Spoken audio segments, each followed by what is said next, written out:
MQA Certification UK Ltd, presented. Lean Six Sigma Green Belt Training Day 2. So that is called appraiser variation.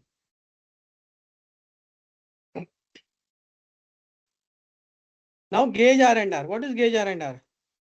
Gauge R&R is R means repeatability, R means reproducibility. What is repeatability? Repeatability is equipment variation and reproducibility is appraiser variation. So what is there will be total variation in the measurement. Out of total measurement, what is the part of repeatability? What is the part of reproducibility? So we call it like standard deviation of equipment, sigma square plus sigma square of appraiser is equal to sigma square of total. Means there are only two things here. When we go for measurement, what is two things? Equipment is there and technicians are there. So I have to ensure that variation of equipment EV square plus AV square, appraiser variation is equal to total variation square. Now, if you want to do the study of MSA, there are certain criteria, like selection of criteria are there. So what are that? First, see, we do not do any MSA on any part. Why? Or any value we don't do it. Any parameter we don't do it because it is costly. So we should understand that how critical the dimension it is. So where will we get it? And what is the importance of that parameter? Whether it is a fitment parameter, whether it is a function parameter. So I have to understand that. So to understand that, we need to select the appraiser sample and trial. Okay. Like if I want to do a special measurement, I have to take a good technician. If I do the special measurement, I have to ensure that the samples are good. And trials means number of trials I need to take. Now selection of samples. Samples should, if I'm taking I'm doing a MSA. What is MSA? Like basically we are taking 3 appraiser. Each appraiser is giving three opportunity to measure, and there are 10 number of samples of same, like 10 number identified samples. So this is the opportunities, like 3 into 3 into 10. I will show you in the table later how it is. So selection of samples. When we want to study our measurement system, we should not select only OK samples. Like we should not go ahead. Today it is good. We will check and we will ensure it. We have to do it randomly, such a way that all the things are there. Like suppose tolerance is 10 plus minus 0.1. So 9.9 to 10.1. So my range is 9.9 to 10.1. So my samples which I'm collecting for measurement should have complete range. Then all the samples should be numbered. The numbering is important because we will be writing the readings. So first number I'll randomly take 9 number, tell the appraiser one to measure. He will measure, I'll write down the reading. Then I will take the sample 1 to the appraiser 2. So this way randomly I have to do. Why I'm doing randomly? Because appraiser should not recollect any reading in his mind. He should not save any reading in his mind. Because what he is, appraiser will be fearing that my boss is taking my exam and he's checking my capability. So samples will be that way. Now measurement techniques. Measuring techniques, making instrument location, random inspection, and appraiser should not be aware of which numbered part was being checked. Because I am giving him how much opportunity? 10 opportunity into 3 attempts. 10 parts into 3, 30 opportunities. So he should not remember the number. The reading of first part was this, second part was this, third part was this. Because I will ask him to measure all the parts 3 times, randomly, any sequence. Instrument description. Now we have to understand one thing.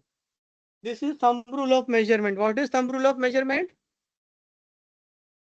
my least count of my instrument should be 1/10 of the tolerance. Can anyone give the example? Do people understand least count? What is least count? Can anyone repeat it? Hello? Hello. Yeah, what is the least count?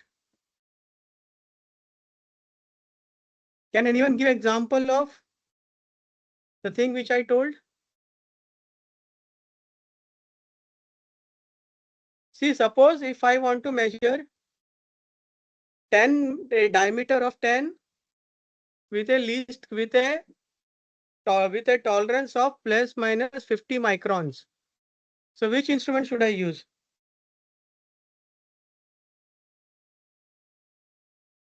Micrometer, screw gauge. Why?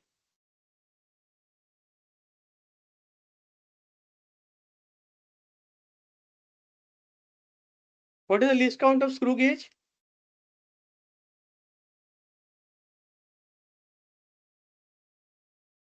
See what I told you, diameter 10 plus 50 micron minus 50 micron. So what is the total tolerance here? 0.1, right? And what is the accuracy of micrometer? 0.02. So it is almost 5 times lesser, more accurate than the tolerance. So meaning is that we cannot say if my tolerance is 1 mm, I will use measuring tape. Then it is not useful, right? The same tolerance and the Yes. same least count is not worth. So least count of the instrument should be 1/10 of the tolerance. Because the more accurate instrument you use, more accurate reading we can take.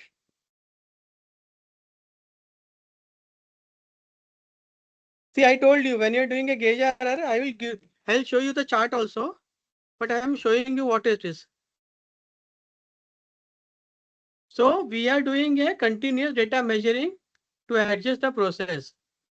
So when we do the gauge error, we select 10 parts. As I told you, all should be within the measuring range, like 10 plus minus 0.1 range. 3 appraisers will be there, appraiser A, appraiser B, appraiser C. Now we have to number the parts 1 to 10 because we are also noting down the reading. So when I'm giving one part, I will write down the reading for appraiser table. A for A, 1 for A, 2 for B. So randomly I will distribute to each and every one. All appraisers should follow the same procedure to obtain the reading. Means they will take the reading. They are asked to take the reading. Means they will not dare change the style of taking the reading. How they are taking the reading normally, they will take it.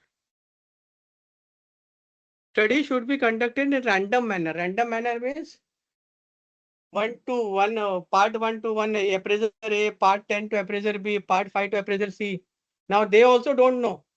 Wow, each other's reading. They cannot remember their reading. They cannot remember what other people have measured, right? So they should not recollect it because what people do, if I measure 10.1 or part 1 was 10.1, so what will they? Second time also they will say 10.1, right? If one operator says 10.1, second one will take a note of it that part 1 was 10.1. So he will also say 10.1. So third will also say 10.1. So it should not be biased. So I have to give it randomly. Appraiser BA must measure 10 parts and finish trial once. So what I will do, I will call operator 1 first and give him 10 reading, 9 part, 8 part. That way randomly I will take first reading. Then I will call second operator. I will take all the 10 parts reading. First trial of 10 part. Then operator C, first trial of 10 parts randomly. Then again operator B, operator C randomly I will call. So what I will do, I will collect 30 reading of each. 30 into 10 parts of each. The same thing I told. What I will do, I will collect the readings and I will Is this available? Is this visible? Can people see this? Hello? It's somehow blurry. It's blurry a little bit. It's blur? It's blurry, not so clear. Okay, I will increase the size. Maybe.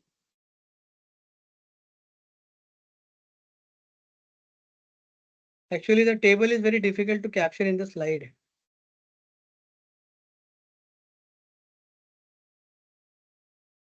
Now it is clear.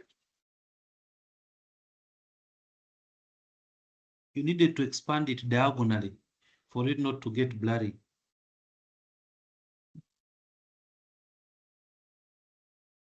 You want to see the document?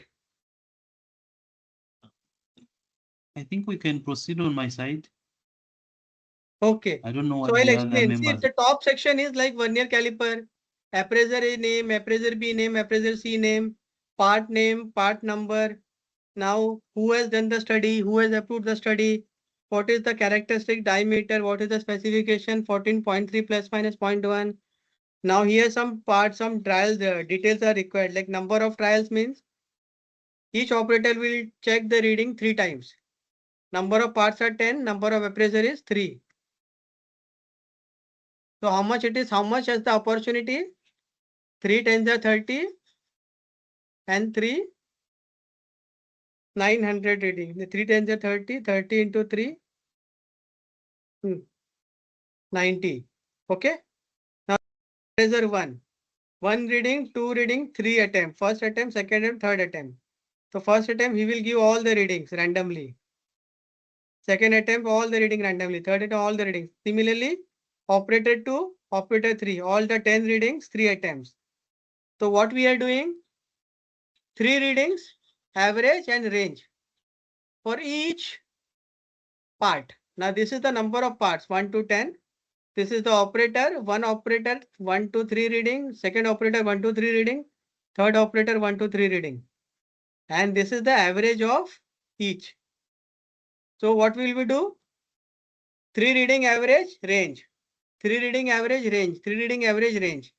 Now we got the average for all the parts of appraiser 1, range of all the parts of appraiser 1, average of all the parts of appraiser 2, range of all the appraiser for 10 parts for appraiser 2, similarly for appraiser 3. Now we will do average of this these rows. So we will get average. So this average was X, this was R. So what average will we get? X bar for A, R bar for A. If we do the average of this, then we will get X bar for appraiser 2 and R bar for appraiser 2, appraiser B. X bar for appraiser C, R bar for appraiser. Now we will do the average of each. Okay. Now there will be calculation. Again, I think I have to make it big.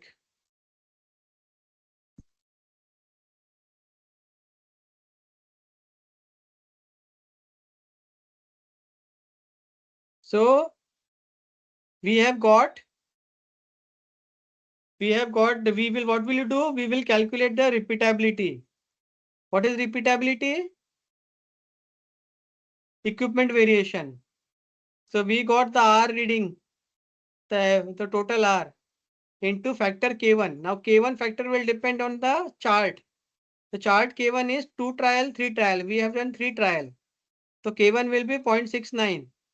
So R which we got from the back side 0.018. So 0.018 final R we got it 0.01899. Okay. The final X, final use, everything will be plotted here like an SPC. So we got this equipment variation. Now we got reproducibility appraiser variation AV. So it will be X bar difference into K2 bracket square minus EV square upon NR. So this is the standard formula and we get the standard sheet. Now we have to fill only this sheet. Only the back sheet if we fill this much block. If we fill this block only, everything is done. Rest all the formula will take care. So this is we calculated equipment variation. We'll calculated appraisal variation. Now what is repeatability and repeatability is square of EV square plus AV square. Okay. Square root of EV square plus AV square. This is half raised to half means square root. So we calculated and we got the R and R of 0.0162. Now we calculated the now here we calculate, now here will we get it. If you see here, just give me a second.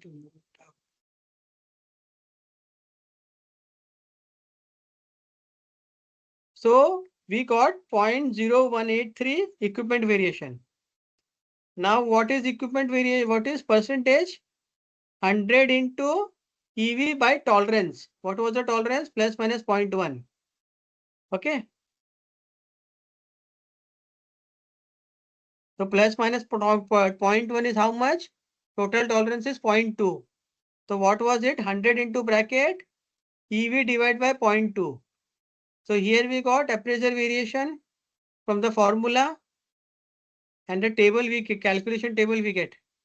So percentage appraisal variation will be same formula 100 into appraisal variation upon tolerance, because whatever variation we are getting, we are comparing with the tolerance only, because tolerance is our baseline.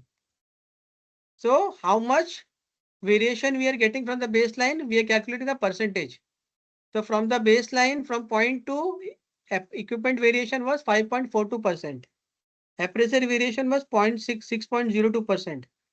So RRR, total RNR was 162.0162 as per the formula. So what is the percentage we got? RNR divided by tolerance, because again we will do by tolerance. So RNR divided by 0.2 into 100. So what is the RNR total? Total variation is 8.1%. Now when we see 8.1%, the gauge system is okay. Means our gauge system is okay. This is the table like steady variation up to 10%. It is okay. 10 to 30% is acceptable. Like it depends on our process. Like if we have high tolerances, if our accuracy is high, we will go on the green band.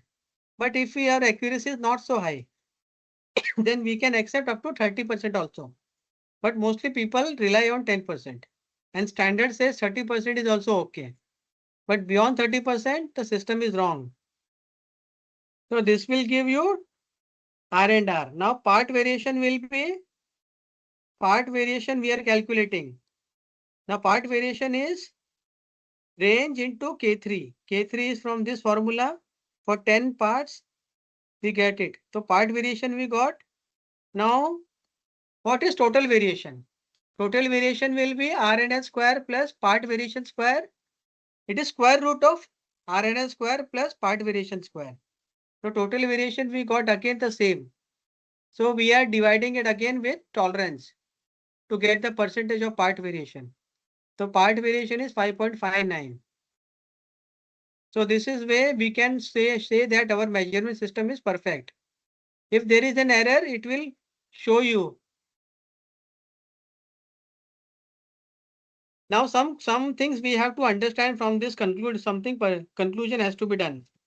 If our equipment variation is higher than appraisal variation, so what can be the reason? Reason can be equipment variation is higher means than the appraisal variation. See, there are two parts of variation. Appraisal is one part and equipment is one part. But our appraiser is giving lesser variation and equipment is giving more variation. It means instrument has some problem. Second case will be gauge or instrument should be redesigned or for more rigidity, like the equipment is not suitable for that measurement because of its least count is maybe not good for that. Thirdly, like clamping location needs to be improved. Clamping location in the time some appraiser is holding the instrument tightly, measuring tightly, so that way it can happen. Third is part-to-part variation chart and analyze the customer comments. So we have to see the part-to-part variation chart and it will analyze the comment. Now second condition is if appraisal variation is larger than the equipment variation. Like appraiser variation is more and equipment variation is less. Then the reason is appraiser needs training. There is some problem in the measurement of the appraiser. Appraiser is either not capable or he is afraid or whatever it is. And because of that, he is not able to take the good reading. So we have to identify which appraiser is giving more variation. And from that, we have to develop a training plan for the appraiser that how to do the measurement. Then other reason may be that the instrument may be worn out, may be there. The fixture support may be more conveniently. Like we need to tell operator how to measure. He may be pressing the instrument more.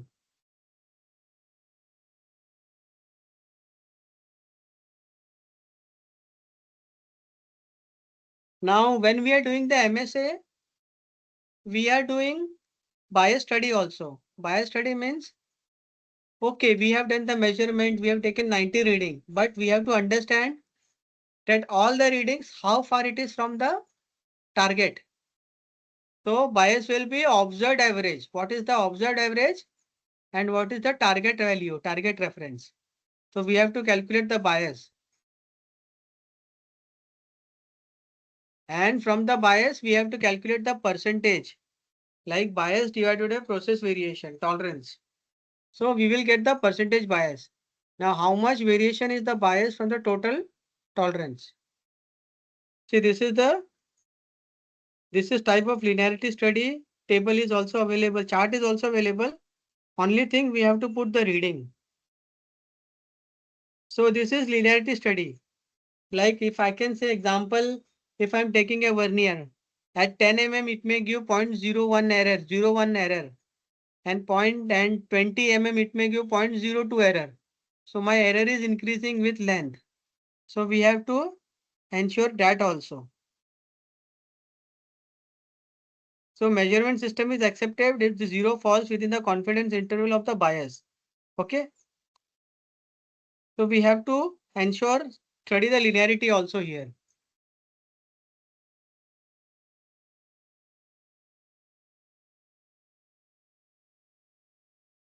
Now how to calculate the linearity is shown here. That linearity study shall be carried out for measurement where bias or operating range or process range is important. Now I'll tell you what is the reason. Like suppose I don't want to measure the 10 mm. I want to always measure 200 mm. So what is important for me? I have to ensure that my instrument is performing same at 200 mm as it is doing at 10 mm, right? Because smaller reading has less error and bigger reading has more error. Do you understand? So same way it is there, like we have to select the 5 reading from the master of different sample. In this case, we will consider 5 reading only. And we have to check, again ask the operator to check it.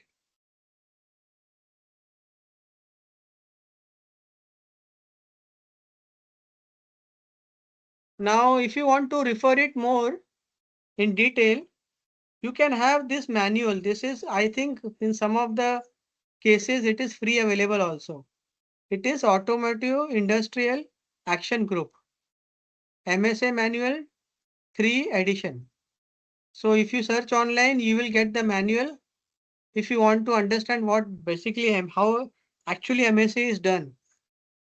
These standard formats are available everywhere. We have to just put the readings and we will get the readings. See what it was. In this case, in our last MSA case, we took 10 reading. But here what we took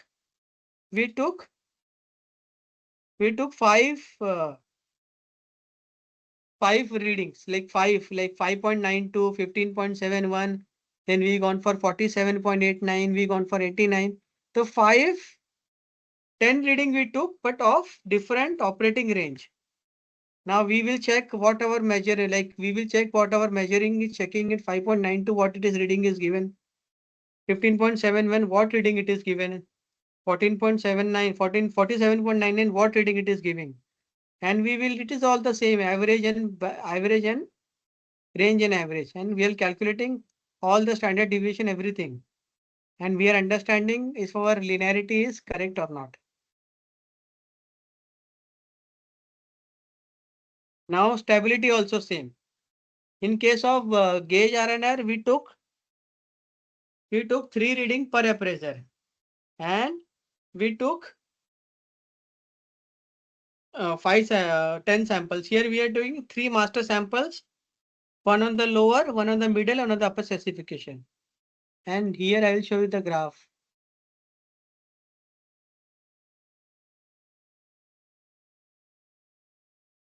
See what we took on particular date, like on June, on August, on October, on November. 2 months frequency we took the reading.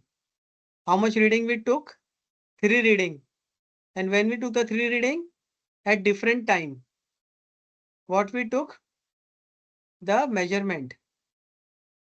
So measurement was done at 2-month frequency, 3 reading each month, different time. So what we are doing here, we are month variation also we considered, time variation also we considered.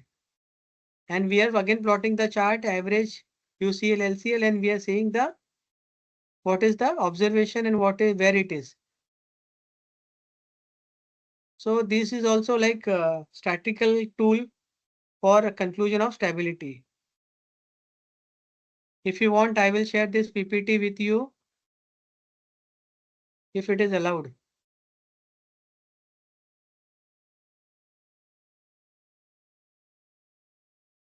Now, what is benefit of MSA? What is tangible and intangible? Can anyone tell? What is tangible and intangible? We call it direct and indirect benefit in common man's language. So what is tangible benefit? So what is reduction in global dermit score? Global dermit means what? See, why we do MSA basically? We do MSA basically because our measurement should not be challenged at any time, at any place of the world. Like my people, my instrument are going to US, my people, my instrument are going to Australia, India, Africa, anywhere. So it cannot be challenged because we know what our variation is. So suppose if I am checking a part with my people, my instrument. So nobody can say the part which is checked by my person is reject in any country, anytime, right? However, there are some temperature restriction. In many accurate parts, the temperature requirement is 25 to 28 degree for measurement lab. If you measure beyond that temperature, nobody will accept.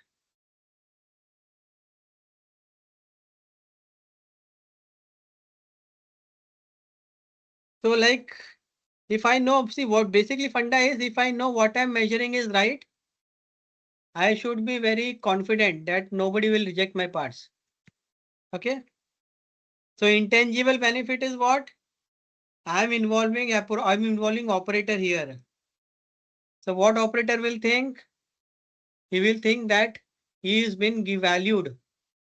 If I give him training, he will think he is being cared of. His morale will increase. He knows if I am testing him, the process is very important. So what he will do? He will take care of his measurements. That yes, if I don't take care of measurement, then my performance will reduce. So these are some intangible benefit of MSA. So conclusion is what of MSA? Measurement is the first step that leads to control and eventually to improvement. Because we have to first understand where we are standing and then we will understand where we can go. If you can't measure something, you can't understand it. If you can't understand, you can't control. If you can't control, you can't improve. Okay. So now initially we saw the variation in the measurement system in terms of appraiser and instrument and the process. Now we will see the process variation, actual process variation. So if we see any process, no two things made on a same machine by a same person is identical. Variation is inevitable, it is supposed to come, it will come. Variation is measurable. But the advantage is variation is measurable. We can measure the variation. And second is we can predict the variable. Can anybody give example? How can we predict the variation?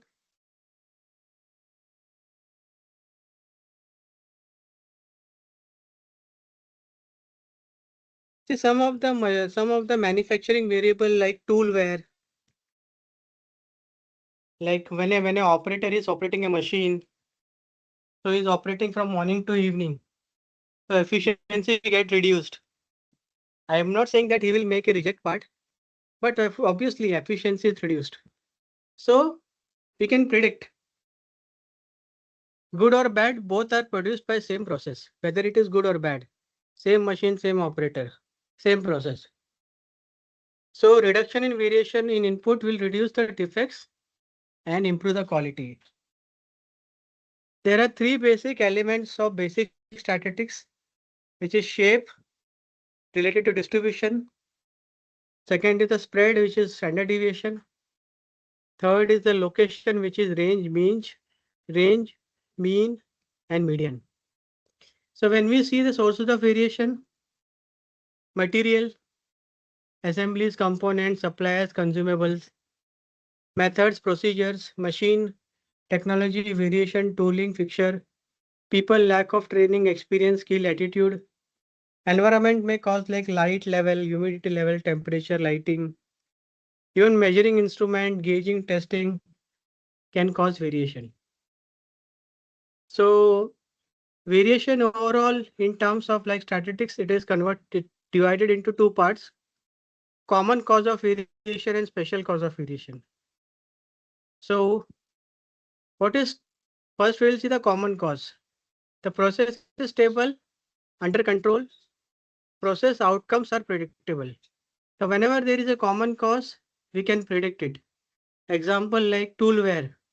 When the parts are made, tool get wear. The coolant which we are using on the machine dilutes. So these are the common causes. The effect of common causes can be eliminated by action in the system. Like we replace the tool. If the shift is over, the man is replaced. So common cause is very easy to implement. Common cause of variation are majorly 85% of the process concerns. Means when the production is running 24 hours, 365 days. So majority concern is common cause, and from all the sources it can arise. If common cause of variation is present, output of process forms distribution that is stable over time. It means to say that it is a normal distribution. I think you must have seen the bell curve shape where there is a center, a curve shape. So whenever there is a common cause, the variation is stable. Variation present in the output of the process. The distribution is stable over the time. Common cause is predictable. Variation in the common cause is stable. Like when we take the action, it will go away.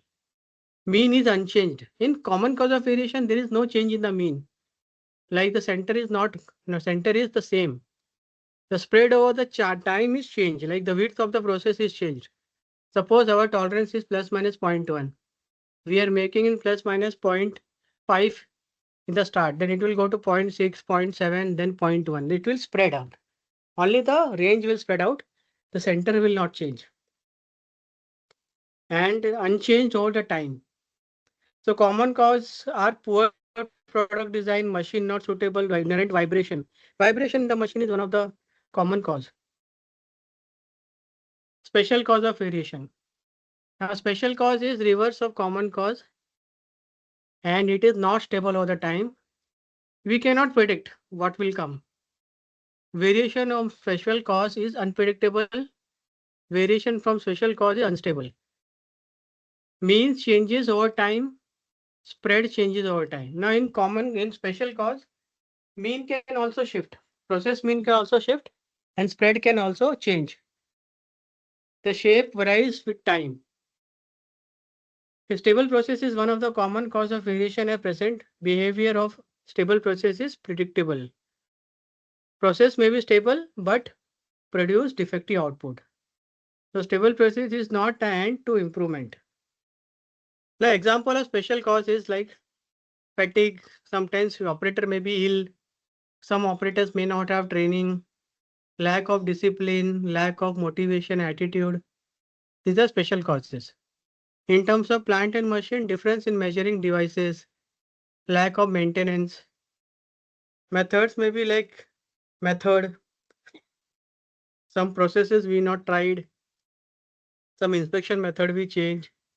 Material like mixing of parts, accumulation of waste, changes in the supplier. It can be more material part. Environment means gradual degradation of conditions, seasonal changes.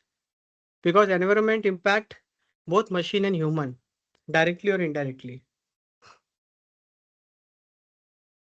Now there is a common cause and special cause from nature, system deficiency, influence. All production outputs are affected. But in special cause, some part may be affected. Example, suppose we receive a batch of material. In some batch, the material may not be good. So what will happen? The amount of not good material will get rejected. Many small sources of common cause, but for special cause, only few sources. Common cause is predictable and stable and predictable, but it is sporadic, means you don't know when it will come, and unpredictable. Percentage rejection in common cause is 85 to 90, special cause is 5 to 10. Now in common cause, we require fundamental change, and in special cause, we require point of production change. Common cause basically management control, special cause is supervisor control. Now I am talking about the normal distribution. So when we see a process and it is normally distributed, then we have a bell-shaped curve. This curve is bell-shaped curve. This is the center, which is the mean of the tolerance, like 10 plus minus 0.1. This is 10, this is plus, and this is minus. 9 point, this is 9.9 and this is 10.1. So when we see this, we have divided, this is generally divided into 6 parts. So sigma, 1 sigma. So sigma, either on the 3 parts on either side. So total 6 part. The first part is 1 sigma, second is 2 sigma, third is 3, and then 4 sigma. That's why it is divided. Now SPC is a defect prevention mode.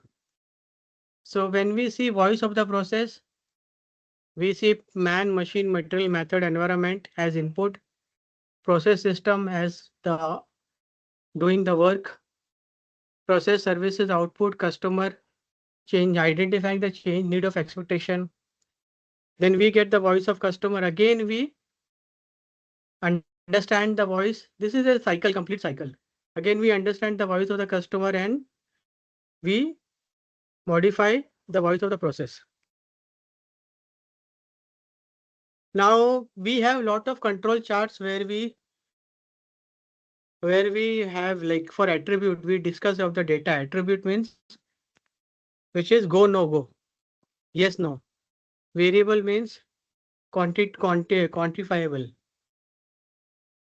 So like variable, like measurement, plus minus 10, 20, temperature, length. So in attribute, we have like defective or non-conformity and defect or non-conforming. So there is a difference between defect and defective. See, I'll tell you, like, a part can have one or more than one defect. If a part is having more than one defect, still it is a defective. Suppose a part is having 5 defects. So the one part is having 5 defects.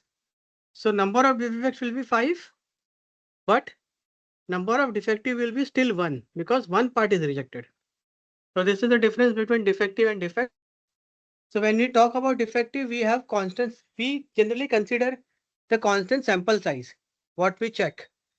If it is constant, then we use P chart or NP chart. If it is variable, we use P chart, and if it's constant, the same way when we go for defect, number of defects, then if there is two condition. One is sample size is constant and sample size is varying. Then we have U chart or C chart. When we go for variable, we have only three chart. First is X chart and moving average chart. Second is X chart and range chart. So the second one, it depends on the sample size. Sample size is 1 means X chart, moving range chart. So this is basically used in medical, like we have we have in like life supporting system. In life supporting system, we use H chart and moving average chart. But when the sample size is 2 or more than 2, then it is X bar chart and range chart. And if sample size is more than 10, then we use sigma level, X chart, sigma chart. So this is a control chart. So where we see basically when we see the control chart, do anyone have idea, or should I explain it in detail? Please let me know. See, we have various terminologies here. First is the mean and second is the range. Okay. What is mean? Mean is arithmetic mean. Like we add on the number of readings and divided by number of readings. Suppose we have here three things. First is like control limit. First is mean, second is control limit, and third is specification. So example like 10 plus minus 0.1 is the specification. But in this case, we don't go up to 0.1.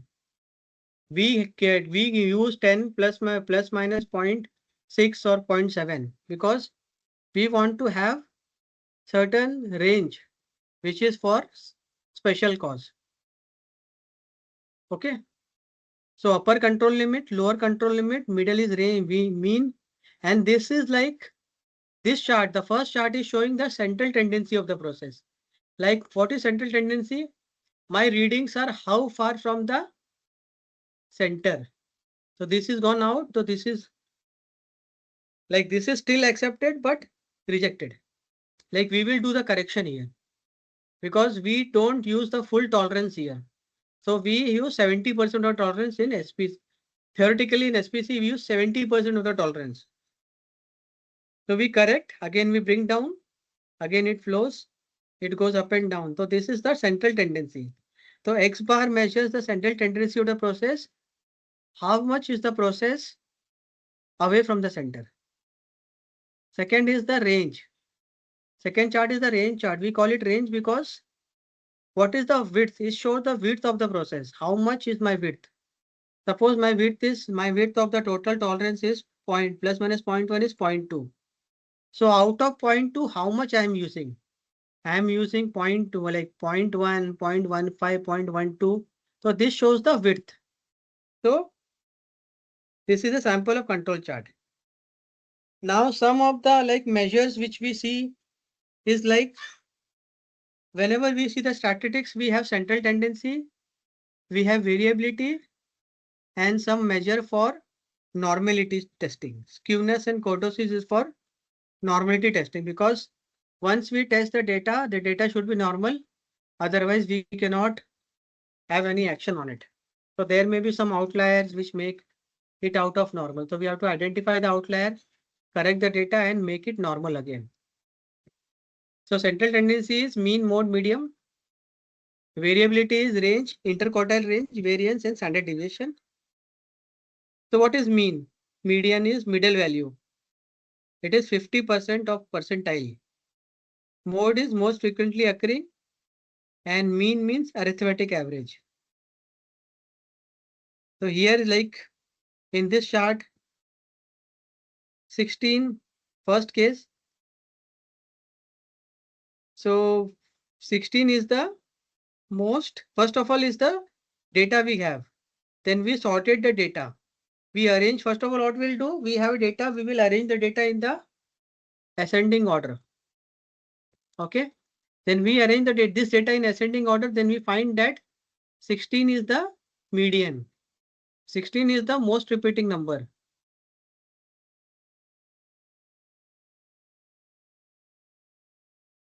So 16 is the 16 is the middle value of the data. And here also, like when we see mode is also 16, the highest frequency occurring in the value. So this data has mode and median same. Now when we see the arithmetic mean, the mathematic mean, it is sum of the observation and divided by the number of observation. So we have sample mean. There are two types of mean used, sample mean and population mean. So here sample mean is 317 total divided by 20. They are divided by 20 readings. Going down. Now when we see, we have seen the more median, mean, mode and median. Now we will see the variability or dispersion. So what is variability is range. What is range? Maximum minus minimum. Whatever reading we are getting, what is the maximum, what is the minimum? Then is interquartile range. Interquartile range means we divide the reading into 4 parts. We take the average of quartile 3 minus quartile 3 minus quartile 1. Now variance. Now variance is very important because we use standard deviation for calculating. So what is standard? What is the variance? Variance is square of standard deviation, or standard deviation is square root of variance. If you square the standard deviation, then we get the variance. So in this data, first we got the data, then we sorted it from sequence. Then we have maximum and minimum. Then we have divided data into 4 parts, quartile 1 and quartile 3. Then interquartile is Q3 minus Q1.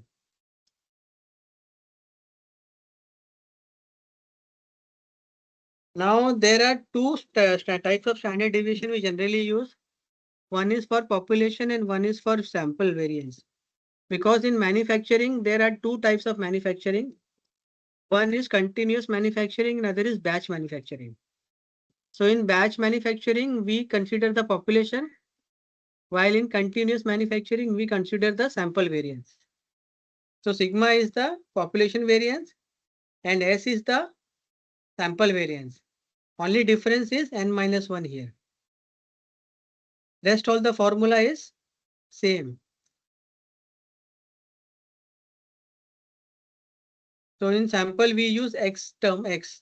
X bar here you have mu term mu, and sigma is used for population standard deviation, and S is for sample variance. So in this table we have calculated X. We have X minus, we have calculated the X bar. X bar is the average mean, and we have minused it. Like when we completed it 317. So X minus X bar. So then we get 97. This value we get. And then we get variance, and we get the square the variance, we get the standard deviation. Now X bar R chart steps. Calculate the control limit for R chart.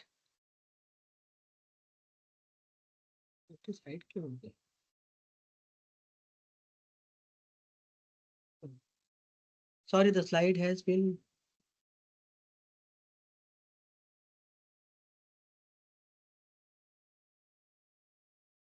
Oh, slide got up and down.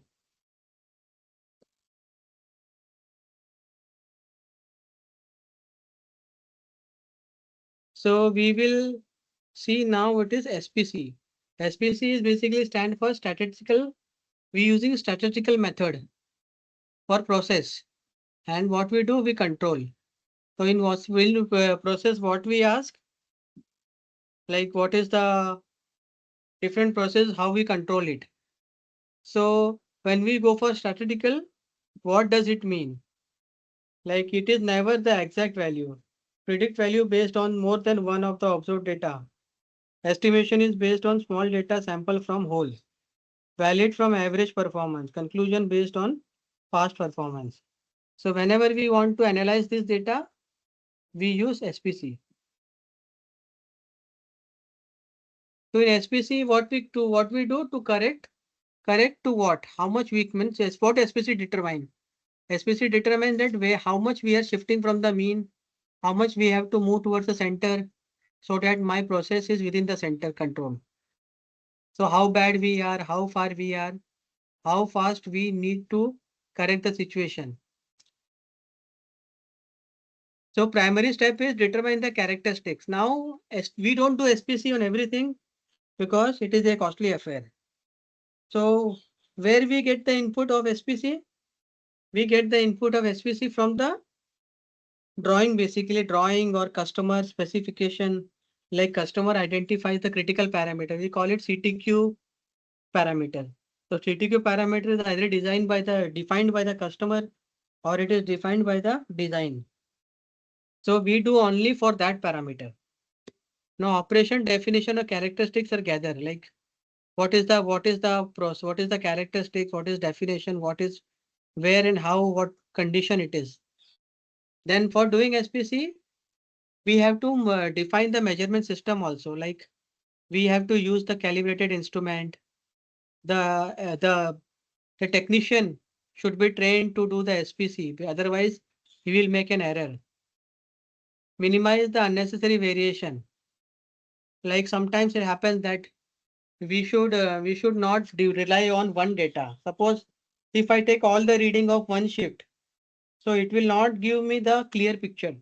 So what I have to do, I have to cover the full day, like in first shift I will take two batch reading, in second shift I will take two batch reading, in third shift we will take two batch reading.